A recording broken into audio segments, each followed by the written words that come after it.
오늘은 대리인 위주를 기다리시는 분들을 위한 강의입니다. 네, 저는 이번 강의를 하게 된 도마동 성당 보좌 김경수 바오로 신부입니다. 9월 초에 이 강의에 대한 전화를 받고 고민을 참 많이 했습니다. 오늘날의 신앙인이라는 주제로 부탁을 받았는데 어떤 내용을 말씀드릴 수 있을까 참 고민을 많이 했어요. 거의 한 달을 넘게 고민을 했는데요. 보통은 이 강의를 준비할 때 연령과 대상을 제가 알고 있고 또 상황에 따라서 강의 내용과 방향을 정하는데 이번에는 또 코로나 시기이기도 하고 또 제가 이렇게 영상을 통해서 또 이 강의를 들으시는 분들과 만나기 때문에 강의 대상을 특정할 수 없고 또 강의 내용과 방향을 정하기가 쉽지는 않았습니다. 그러다 보니 고민이 너무 많아졌어요. 기도와 묵상 속에서 나 자신이라는 오늘날의 신앙인에 대한 이 자전적인 강의가 되어야 하겠다는 결론을 또 그 안에서 스스로 냈습니다. 그러므로 이 강의는 또 어떤 학술적인 내용이나 교리상의 내용으로만 채워져 있지는 않고요. 성경 말씀과 묵상을 통해서 오늘날이라는 시간 속에서 살아가고 있는 저라는 사람의 신앙생활 속에서 보편적인 부분을 한번 꺼내고 찾아보면서 또 펼쳐보고 또 보편적으로 적용해 보려는 시도로 봐주시면 좋겠습니다. 아울러 이 강의를 통해서 어떠한 또 궁극적인 답을 도출하고 얻는다기보다는 우리가 나아가야 할 방향을 함께 고민하는 시간이 되었으면 하고 저도 어떤 한 답을 내려드리기보다는 제가 결국 이 고민 속에서 얻은 방향을 마지막으로 또 이 강의를 마칠 예정입니다. 오늘날이라는 시간은 참으로 정의하기가 어렵습니다. 지난 날들보다 사실 훨씬 더 복잡한 시대를 살고 더 많은 이론들이 존재하기 때문에 이를 종합적으로 표현한다는 것은 한 인간의 체험과 시간으로는 참으로 어려운 일이 아닐까 생각합니다. 그래도 여러 가지 시대의 구분 중에서도 또 기술이나 도구의 차이에서 시대를 구분하는 경우가 있죠. 예를 들면 신석기 시대, 청동기 시대 이렇게 기술과 또 도구의 차이에 의해서 시대를 구분하는데 그 이유는 일상의 생활들이 이 도구와 기술로 인해서 많이 바뀌기 때문에 그렇지 않을까 생각합니다. 그러므로 또 이 강의를 들으시는 분들 안에서 이견이 있으실 수도 있겠지만 좀 일상생활에 와닿는 시대적 정의를 해보자면 제 개인적으로는 디지털 시대라는 표현이 참으로 맞지 않을까 생각합니다. 제가 태어났을 때만 해도 이 디지털이라는 말이 그렇게 지배적이지는 않았습니다. 아날로그가 훨씬 더 지배적이었죠. 브라운관 TV를 집에서 봤고요. 라디오를 듣거나 또 집에 또 부모님이 들으시던 LP판이 있었고요. 중학생 때는 또 제가 카세트 테이프를 들었으며 종이책을 봤고 집에는 또 각자 구독하는 신문이 있었습니다. 그리고 저는 중학교 2학년 때까지만 해도 집에 컴퓨터가 없었어요. 그러다 보니까 이 아날로그라는 것이 제 삶에 훨씬 더 가까운 느낌이었습니다. 하지만 시간에 따라서 이 디지털 기술은 보다 제 삶에 더 많은 영역으로 들어왔습니다. TV는 거의 보지 않고요, 이제. 요즘은 이제 OTT 서비스라는 것이 있죠. 또 동영상을 서비스해주는 또 그런 스트리밍 서비스들이 더 많이 있고 저도 그러한 서비스들을 또 종종 애용하고요. 또 음원 스트리밍으로 음악을 듣고 전자책과 종이책의 비율이 한 반반 정도 됩니다. 또 뉴스는 인터넷으로 확인하고요. 컴퓨터라고 부를 수 있는 것은 또 제가 쓰진 않지만 또 여러분들이 보시다시피 아이패드를 쓰고 있고 스마트폰을 항상 가지고 다닙니다. 아마 모든 분들이 또 비슷한 상황이 있지 않을까 싶어요. 우선 또 이야기를 계속하기 전에 제가 어렸을 때 봤던 삼성전자 광고가 있습니다. 그 광고를 한번 같이 보시고 또 이야기를 계속 나누도록 하겠습니다. 6시에 영구대로 가는 홍하우 군장영 열차가 몸 건강해야 한다. 어머니, 저 가요. 엄마. 날도 추운데. 현태야. 충성! 어머니, 사랑한다! 엄마도 사랑한다. 어머니! 마음까지 이어주는 디지털 세상, 또 하나의 가족, 삼성 디지털. 네, 광고를 잘 보셨죠? 네, 찾아보니까 제가 이번 강의를 준비해서 찾아보니까 LG 광고도 이 당시에 이 디지털 세상을 강조하면서 이 기술들에 대한 이 광고를 하고 있더라고요. 이러한 기술은 예전과 다르게 더더욱 빠르게 우리의 일상생활에 다가왔고, 코로나 시대는 이러한 기술들이 삶에 적응하는 시간을 아주 앞당겨 주었습니다. 그래서 또 기사를 한번 검색해 봤더니 이 코로나 시대에 인터넷 사용량이 상당히 많이 늘었다는 기사도 볼 수 있었고요. 뭐 유튜브 사용량이나 또 OTT 서비스의 매출이 아주 급증했다는 내용들을 또 함께 찾아볼 수 있죠. 그래서 기사가 너무 많아서 이것은 따로 뭐 자료로 여러분들께 보여드리지 않아도 여러분 직접 검색하시면 충분히 찾아보실 수 있습니다. 기술의 개발 면에서도 또 그럴 수 있겠지만, 무엇보다도 이 기술을 이용하는 사람들의 적응 시간을 단축시켜 주었다는 점에서 이 코로나 시대에 이견은 없을 거라고 생각합니다. 이처럼 디지털은 더 빠르게 우리 시대에 다가왔고, 이 미디어의 주축이 되었습니다. 현재 우리가 소비하고 있는 대부분의 이 미디어는 디지털 기술을 기반으로 하는 이 인터넷을 통해서 이루어지고 있죠. 인터넷, 이 사실 인터넷이 없는 세상을 저는 꿈도 꾸지 않습니다. 여러분도 꿈도 꿀 수 없으시죠?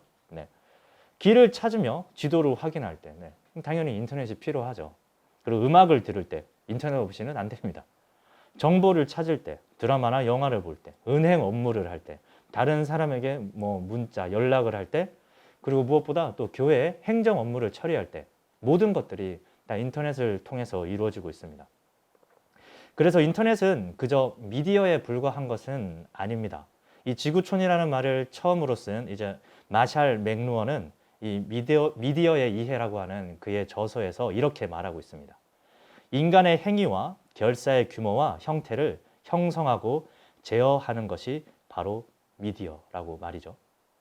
그러므로 인터넷은 미디어를 넘어선 우리 삶의 한 형태이며 부분이기도 하고, 앞으로 이는 더 크게 그 영역을 확장하리라고 생각합니다.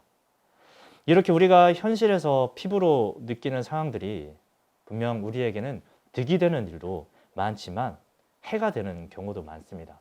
그래서 심한 경우에는 유혹이 되고 죄가 되는 경우도 있죠. 인간의 본질은 시대의 변화에도 불구하고 변하지 않기 때문이며, 우리 내면의 현실은 여전히 시간을 넘어서 계속 이어지고 있기 때문입니다. 그러므로 우리가 살아가고 있는 이 시대의 현실과 더불어서 신앙의 지혜 속에서 스스로를 항상 바라보아야 하고 길을 찾아가야 합니다.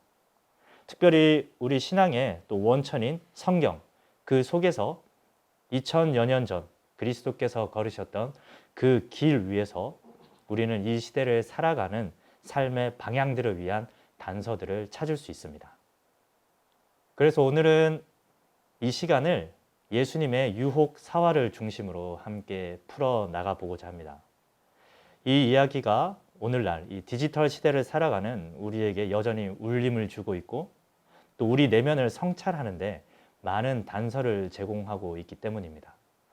그리고 무엇보다 내적 생활, 기도와 또 성찰에 우리에게 어떤 의미를 가져다 주는지 이 이야기보다 더 깊은 또 내용을 전달해 주는 또 성경 말씀이 없다고 생각하기 때문이죠. 먼저 성경 말씀을 읽을 텐데요. 이 병행 구절 중에서 오늘은 마테오복음을 읽도록 하겠습니다.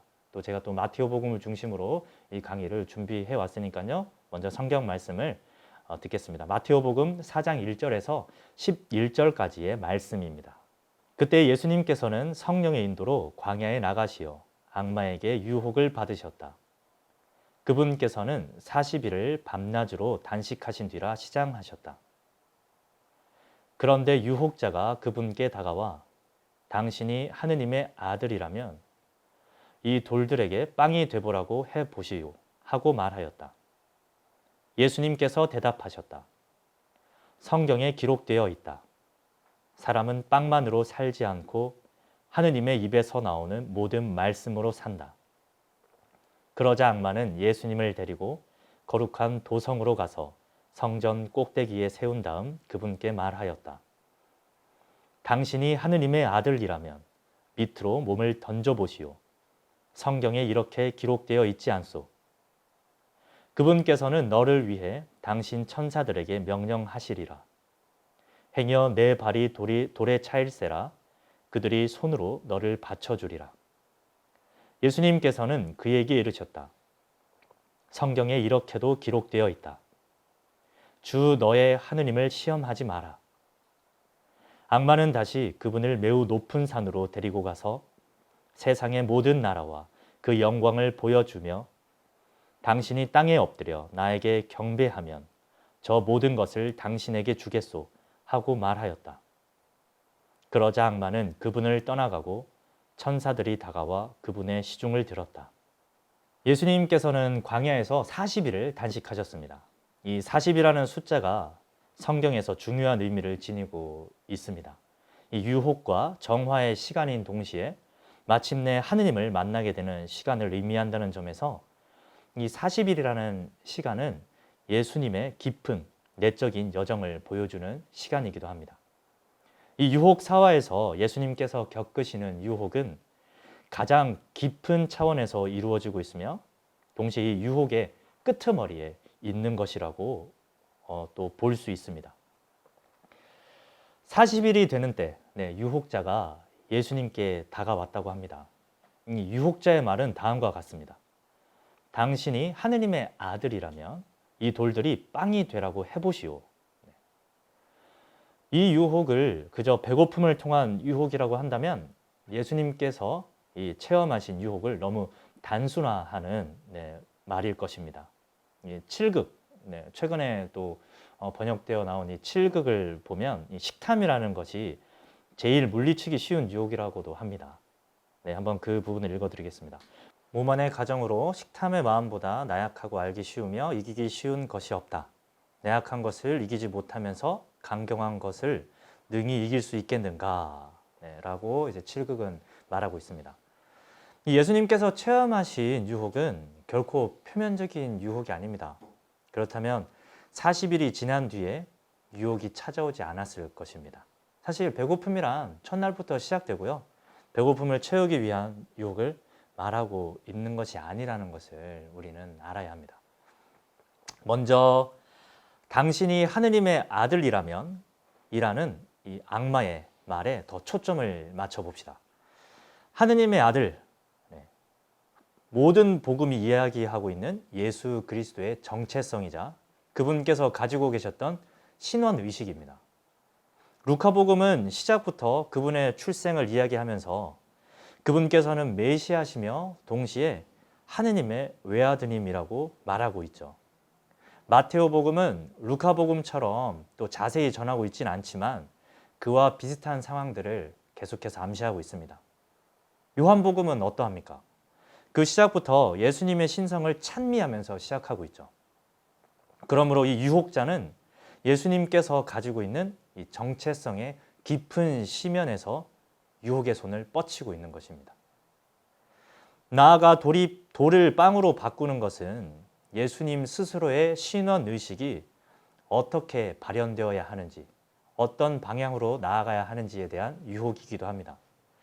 하느님의 아드님이 가지고 있는 능력과 권능을 무엇을 위해 쓸 것인지 그것을 놓고 예수님과 이 유혹자는 대치하고 있는 것이죠.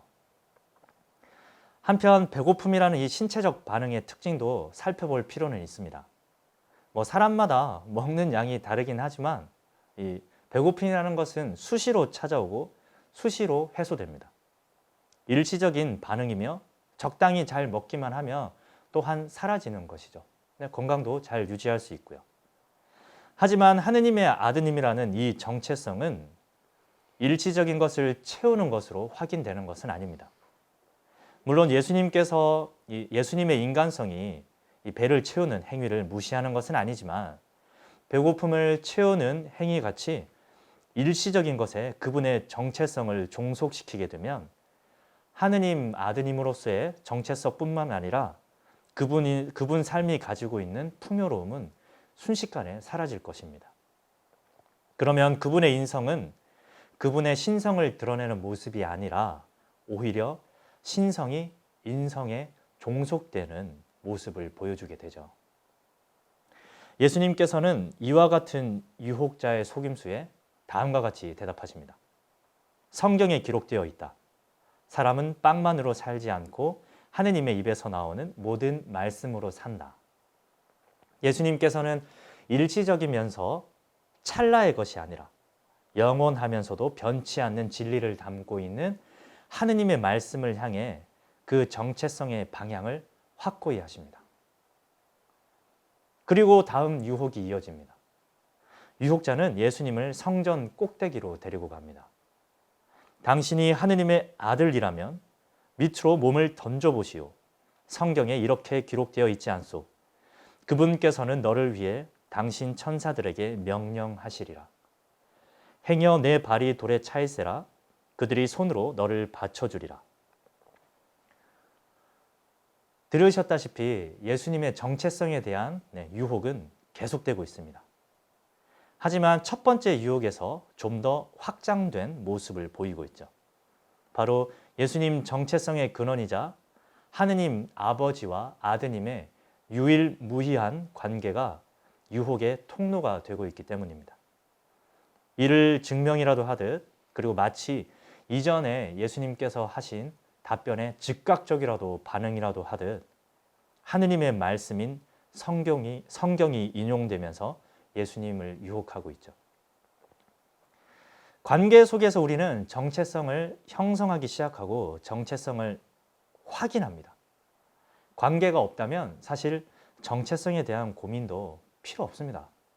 혼자 잘 살고 그냥 혼자 어디 가서 그냥 그럭저럭 지내면 되는 것이죠. 관계는 이 정체성의 기반이며 동시에 정체성이 확인되는 장소로서 악마는 그 정체성을 아버지와의 관계 속에서 확인하라고 유혹하고 있습니다.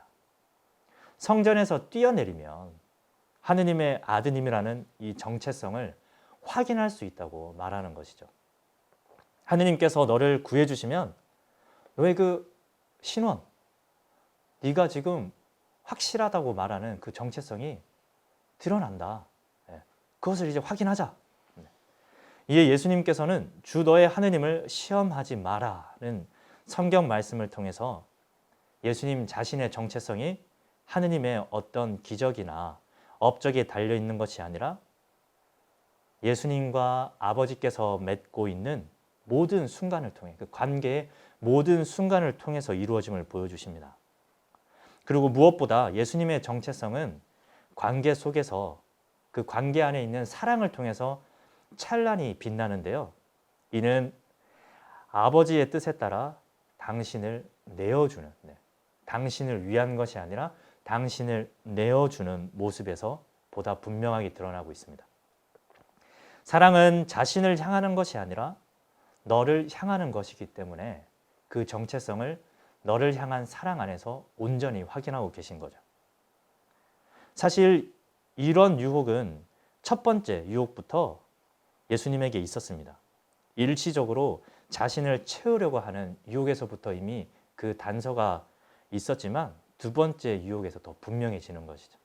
즉 자신을 향한 채움이 아버지를 향한 비움의 사랑으로 극복되고 또 정체성이 확인되고 분명해지는 것이죠. 이 정체성은 사랑에 달려 있다는 확고함이 예수님의 답변에 어려 있습니다. 마지막으로 악마는 예수님을 산 위로 데리고 올라가 세상의 영광을 보여주며 땅에 엎드려 자신을 경배하면 이 세상 권세의 모든 것을 주겠노라고 말합니다. 첫 번째 유혹과 두 번째 유혹을 지나온 예수님을 향한 아주 교묘한 유혹입니다. 이미 첫 번째 유혹과 두 번째 유혹에서 예수님께서는 당신 자신의 정체성을 분명히 하셨습니다. 그래서 마지막 유혹은 이 정체성을 교묘하게 이용하는 유혹으로 다가오죠. 이 마지막 유혹은 자신을 비우고 낮추는 모습으로 찾아옵니다. 바로 땅에 엎드린 모습이죠. 이는 사랑의 모습이기도 합니다. 그러나 자신을 낮추는 모습 속에는 교만이 숨겨져 있을 수 있습니다. 낮춤으로써 자신을 들어 높이는 것이죠. 또한 내어줌으로 드러나지만 그 실상은 채움인 것이고, 포기하는 듯 보이지만 얻으려는 것일 수 있고, 희생하는 듯 보이지만 이익을 바라는 것일 수도 있는 그 교만이 그 마음속 깊은 곳에서 숨어 있었던 것입니다. 우리는 이를 거짓 겸손이라고 부릅니다. 거짓 겸손은 겉으로는 사랑의 탈을 쓰고 있지만 속은 자신을 채우기 위해 호시탐탐 기회를 노리고 있는 모습입니다. 겉과 속이 다른 것이죠. 위선적인 것입니다. 사실 겉모습은 그저 거짓된 모습으로 포장되어 있는 모습일 뿐이죠. 이것을 알아내기란 참으로 쉽지 않죠. 그래서 이 마지막 유혹을 그저 예수님께서 악마를 숭배했거나 악마를 단순히 경배한다는 그런 얕은 모습으로만 바라볼 필요는 없습니다. 아주 예수님 마음속 깊은 곳에 감추어 있고 우리도 만나게 되는 바로 그 마지막 남은 교만의 모습이기도 하죠. 이번에 또 7극 얘기를 계속하게 되는데요. 올해 나온 따끈따끈한 신작이라서 그런 것 같습니다. 올해 그래서 저도 아주 도움이 되는 말씀을 많이 받고 또 여러분들에게도 또 추천드립니다. 특히 이 교만을 다루는 가장 첫 번째 장이 저에게는 인상적이었는데요. 아마 제가 좀 교만함을 가지고 있어서 그렇지 않을까라는 생각도 한번 해보면서요. 그중 이 교만의 교묘함을 표현하는 대목과 이 다른 그 어떤 그 유혹보다 교만이 얼마나 끈질긴지를 알려주는 대목을 좀 발췌해봤습니다. 좀 길지만 여러분들께서 들으시면 훨씬 더 이 내용을 이해하기 쉬우실 것 같아서 또 인용해봤습니다. 7극 1장에 있는 그 1장 또 1장 10에서부터 14까지의 이제 내용인데요. 중간중간에 이제 중략돼 있는 부분이 있으니까요. 혹시 필요하신 분들은 또 책을 구입하셔서 보시면 좋겠습니다. 교만이 마음으로 들어오면 문득 마음과 눈이 흐려져서 교만이 있는 줄 알지 못하게 만들어 망령되이 겸손을 지닌 것으로 알게 한다. 이 때문에 교만이 점점 더 깊어지는데도 스스로는 점점 더 겸손한 것으로 여겨서 교만의 병은 날로 고질이 되어 치료할 방법이 없게 된다. 다른 욕망이 나를 공격하는 것은 한 방면에 그친다. 교만이 나를 공격할 때면 예쁜 옷을 입고 오거나 아름다운 모습을 데리고 온다. 어짐과 함께 오거나 의로움을 끼고서 오며 지혜와 함께 찾아오기도 한다. 심한 경우 겸손을 끼고 오기도 한다. 사방팔면에서 오지 않는 곳이 없다. 마귀의 꾀는 속임수다. 그 악으로 나를 이기지 못하면 내가 저보다 나은 선의 모습으로 한꺼번에 들어와 나를 이기려 든다. 다른 욕망이 나를 치는 것은 오로지 악한 모습을 가지고 함으로 알기 쉽고 이기기도 쉽다. 하지만 교만이 나를 공격할 때는 애초에 악한 모습으로 공격해서 먹히지 않으면 모습을 덕스럽게 바꿔 나를 공격한다. 만약 교만한 모습으로 이기지 못할 경우 모습을 겸손하고 후덕하게 한다. 부유한 모습으로 이기지 못하면 재물을 가볍게 여기는 듯이 행동한다. 존귀한 모습으로 이기지 못할 때는 벼슬을 사양하는 모양을 취한다. 재주와 언변을 갖춘 모습으로 이기지 못하면 고요히 침묵하는 모양을 띈다. 내가 드러내놓고 선을 행하면 마귀도 드러나게 선을 행함으로써 나를 공격한다. 내가 남몰래 선을 행하면 행실을 드러내는 교만을 피해 저도 남몰래 행하면서 교만을 피하는 선의 태도로 나를 공격한다. 내가 이미 다른 교만을 모두 피했을 경우 오히려 교만을 피했다는 그 교만을 가지고 나를 공격한다. 다른 욕망은 아무리 커도 죽을 때가 되면 그친다. 교만만큼은 염을 해도 관에 그대로 드러나고 장례를 치러도 그 묘에 나타나 영원히 없어지지 않는다. 오직 교만은 한 번 마음에 들어오면 때와 장소를 가리지 않고 딱 붙어 다닌다. 움직일 때나 고요할 때나 말할 때나 침묵할 때나 무리와 있거나 혼자 있거나 벗어날 수 없고 덮어 가릴 수 없다. 이처럼 교만이 가지고 있는 이 교묘한 유혹들을 우리에게 알려주고 있죠. 그래서 예수님의 이 마지막 유혹 속에도 우리는 이 악마의 교묘함, 악이 가지고 있는 이 알아내기 힘든 이 섬세한 부분들을 함께 바라봐야 합니다. 그 때문에 예수님의 유혹은 광야에서의 40일만으로 끝나지 않습니다. 물론 예수님께서는 유혹에 넘어가지 않으셨지만 유혹은 계속되고 있죠. 그 모든 유혹들이 예수님의 정체성과 신원을 건드립니다. 계속해서 그렇게 돼요. 대사제의 신문을 받으시면서도, 그리고 사람들에게 조롱을 받으면서도 이 정체성을 확인하라는 요구가 계속되고 있고, 정체성을 계속 드러내라고 하는 이 권능의 행사에 강요를 받습니다. 그때마다 광야에서의 유혹은 되풀이되고 있죠. 내가 명령하오, 살아계신 하느님 앞에서 맹세를 하고 당신이 하느님의 아들 메시아인지 밝히시오. 성전을 허물고 사흘 안에 다시 짓겠다는 자야, 너 자신이나 구해보아라. 내가 하느님의 아들이라면 십자가에서 내려와 보아라. 하느님을 신뢰한다고 하니 하느님께서 저자가 마음에 드시면 지금 구해내보시라지. 나는 하느님의 아들이다 하였으니 말이야. 계속해서 예수님의 정체성을 건드리는 유혹들은 끝이 없습니다. 앞서 말씀드린 대로 예수님께서 악마 숭배를 하시는 분이라고 생각하지 맙시다. 예수님께서는 마음속 깊은 곳에 있는 이 사랑 속에 악마가 교묘하게 숨겨놓은 그 유혹의 씨앗이 분명히 있었고, 예수님께서는 자기 낮춤의 거짓된 모습 속에서 악마의 유혹을 바라보셨습니다. 이 씨앗을 계속 두면 예수님의 정체성은 사실 천천히 파괴되어 가게 됩니다. 아마 그것을 놔두셨다면 공생활 동안 예수님의 신원을 계속해서 변질시켰을 것입니다. 깊은 심연의 유혹은 이처럼 끝이 없고, 과거에도 그렇고 지금도 그렇고 우리 안에서 계속해서 되풀이되고 있습니다. 네, 오늘 시간은 이렇게 마치도록 하겠습니다. 먼저 우리가 살고 있는 이 시대를 디지털 시대로 한번 정의해 봤고, 그리고 앞으로 우리가 논의할 내용의 기반이 되는 성경 말씀, 예수님의 유혹 사화에 대해서 조금 더 깊이 들여다보는 시간을 가졌습니다. 다음 시간에는 이 내용들을 토대로 또 우리가 현재 때로는 어떤 유혹을 가지고 있고, 또 우리가 어떤 방향으로 나아가야 되는지를 조금 더 깊이 들여다보는 시간을 가질 예정입니다. 또 다음 시간에 뵙도록 하겠습니다.